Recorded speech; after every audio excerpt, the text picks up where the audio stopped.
Hey, good morning, good evening, everyone. Let's continue with our series about the data fundamentals. And today's topic is about the data storages. Yes, we are going to talk about the different types of data storages, and it would be very specific to the data analytics world. Uh, what does that mean is we are only going to talk about the storages which are part of the data ecosystems used for data and analytics, machine learning, and AI. We won't be talking about any of the OLTP databases, right, which are used for like a backend for web applications. So let's get started. In our first session, right, you might remember we talked about the different types of sources that send us the data, right? From left to right, if you see, we have the structured data in the form of CSVs or RDBMS databases. Then we have semi-structured data like JSONs and XMLs.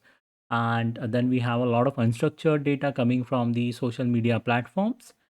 Um, well as in the modern times, right? We have started getting a lot of data from the logs as well as the IoT devices like smartwatches or sensors. Now, while all these are, sending various types of data, we also need a persistent storage where these can be stored. Okay. And this storages would be different. These are not our typical storages like, the file systems where you can just dump the data or any of the RDBMS databases, right? These are special storages which are required to, ingest this data from these sources, and then these can be used to do any analytics on top of it, right? The main use cases, it should support the BI and the AI types of workloads. Okay. uh, so the first storage that we'll talk about is the data warehouse. Okay. Uh, from the late 90s or the early 2000s, right? Many enterprises started building warehouse. So what is a data warehouse, right? Like a normal warehouse, data warehouse is also a store where you will keep data from different sources, right? If you look at the definition, it is a data store which can store your structured data, right? Structured data as in like Excel, CSV, or RDBMS, right? Any of the structured data goes into the warehouse. The definition is it is a subject oriented because it is specific to a subject area, right? Time variant, it will change with time. Any data which you're storing into warehouse, it will change with time. It is integrated. Data from multiple source systems is integrated, brought to a common platform. It is standardized, cleansed, all the data quality checks are done, and then stored into the warehouse. And finally, it is non-volatile, right? Once you store the data in the warehouse, you are not going to delete it. You'll always maintain the history. Basically, warehouse is required to maintain all the history, so that based on the history, you can, do some analytics and predictions, like your recommendations, the suggestions that you see on, your e-commerce platforms. You need the history for that, the purchase history, the order history. All this data gets stored into the warehouse. While this is the type of a data storage for storing your structured data, let's talk about the data lake. So as you proceed from left to right, okay, all this data, right, from which was all structured data, then you get semi-structured data, and finally all unstructured data. So while warehouse is for structured data, as you move towards right, the concept of data lake came into picture somewhere in 2010 and onwards. Okay, so people started, dumping all this data, unstructured data, into your data lake. Now data, you can also store your structured data, semi-structured data, unstructured data in data lake. Similarly, with the modern warehouses, you can also store your semi-structured or unstructured data as well. Okay. So coming back to data lake, right? So what's a data lake? So data lake, the main property was it was built on some of the cheaper hardwares or commodity hardwares, wherein you can simply go and ingest and keep the data, store the data.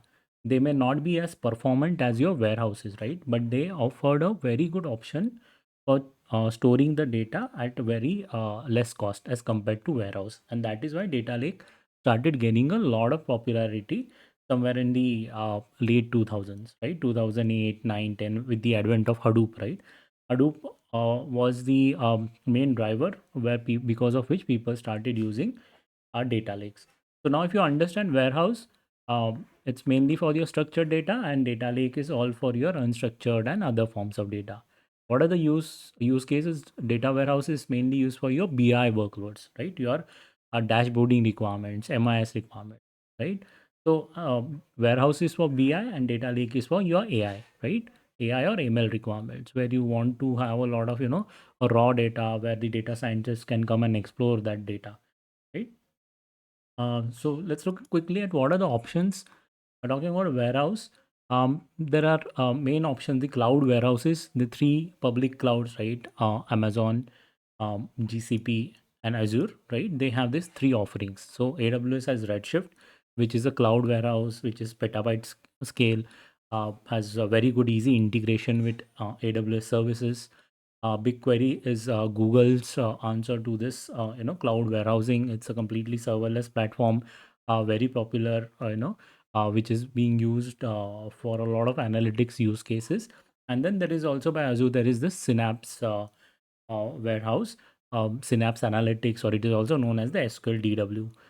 So all these three are the different cloud warehouses, and along with that, there is another one which is one of my most favorite. That's Snowflake. Okay, in fact, it can be considered as the fourth data cloud platform. Right, it is a complete data cloud platform where you can do a lot of things. It is very easy to use. They have done a lot of internal tuning in the architecture so that people don't have to spend efforts on performance tuning. It's a software as a service, and you can if you are more interested, you can have a look at my complete series on Snowflake, right? You can look at the playlist that you'll see on the screen later. Well, these are the four popular warehouses.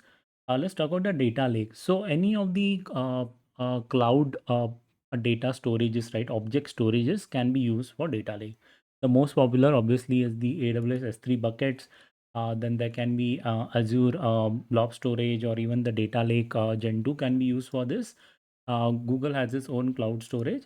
And if you come from the Hadoop world, right? If you are building a data lake on on-prem system, you can also use HDFS. This is how it all started, right? Data lakes were being built on HDFS, and nowadays people are moving them to cloud. All these migrations are happening.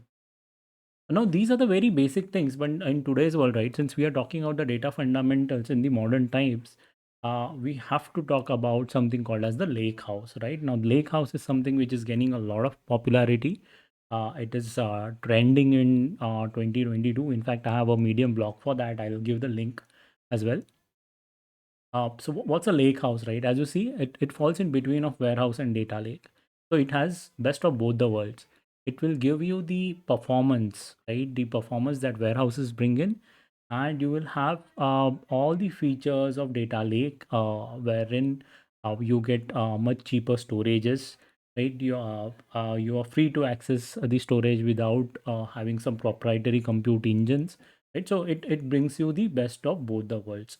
Now, what are the options to build lake house? So it can be built, it is basically a data lake. Okay, lake house is nothing but a data lake, but with a separate compute engine. Okay, so it can be built on top of any of these cloud storages like S3, or Google cloud storage, or Azure's object storage platform.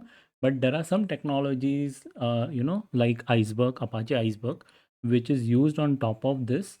These are the open data formats. These are built using, what does that mean is these are open source data storages, uh, which bring in the capabilities of warehousing to the data lakes. Now, some of these capabilities are like support for ACID. You can update something, you can delete something, which was not possible in things like data lakes. If you have uploaded something in S3, you cannot really update that object, right? So it can bring you that kind of an acid level flexibility. You can have queries running on top of this. It supports features like time travel. Time travel is like you updated something accidentally and you want to go back and restore that data, you can do that. So a lot of features are supported by these open data formats or open data files. Some of the popular ones are the Delta Lakes and Apache Hudi. Delta Lake is supported by Databricks.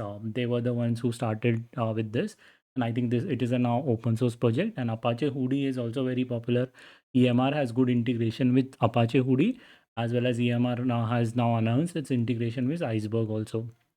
So these three are used a lot, but again, these are just the storages. Okay, the compute for these are different. All right. So the main advantage, right? If you see, if you have something in, let's say, in Iceberg, right, which sits on top of S3, you can query it using any other compute engine, like let's say Spark SQL or Presto, right? You don't really need a dedicated engine which is attached to it. Look at this with respect to, right, Snowflake. So if you have something in Snowflake, you cannot query that by using any other compute engine. You have to use Snowflake to get the data out of Snowflake, right? Same thing with other warehouses also, right? Redshift, if you have loaded something into the Redshift, okay, I'm not talking about S3 or Redshift Spectrum, right? If you have loaded something into the Redshift, it has to be extracted using the Redshift engine only. That's the main difference when it comes to lakehouse. If you have something loaded into Iceberg on S3, you can use any of your favorite compute engines. And that is what we'll talk about in our next lecture when we discuss about the compute engines at length. There are special offering like Databricks is one of the market leaders. They are the ones who coined this term lakehouse.